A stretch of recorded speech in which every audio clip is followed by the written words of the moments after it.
Partial transmit sequence for peak to average power ratio reduction of OFDM signal.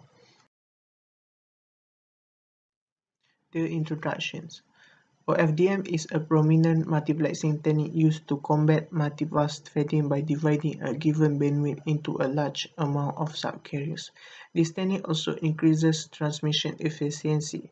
However, since the technique sums up many subcarriers, the resultant power level of the signal proved too high even for the HPA in the receiver side. This power measure is based on the peak to average power ratio. Several approaches are available when it comes to PAPR reduction techniques. These include clipping technique, probabilistic technique, adaptive pre-distortion technique, and DFT spreading techniques. The probabilistic technique where an input data block of the OFDM symbols is scrambled and only the one with minimum PAPR is transmitted to reduce the chance of incurring high PAPR. The objective is to understand the concept of peak to average power ratio and to understand the concept of partial transmit sequence. Peak to average power ratio is the ratio between the maximum power and the average power of the complex passband signal ST based on these equations. The equation deals with the passband signal with a carrier frequency of Fc in the continuous time domain.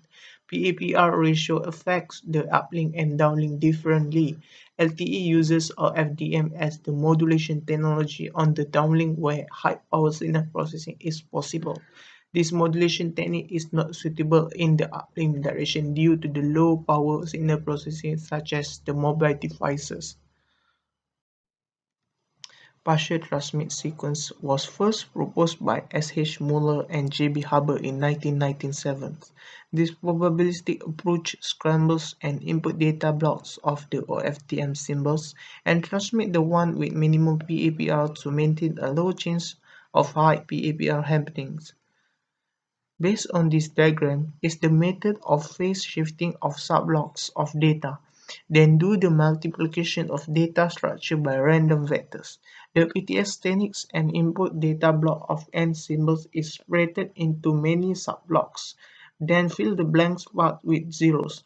The subcarriers in each subblock are weighted by phase factor for that subblock.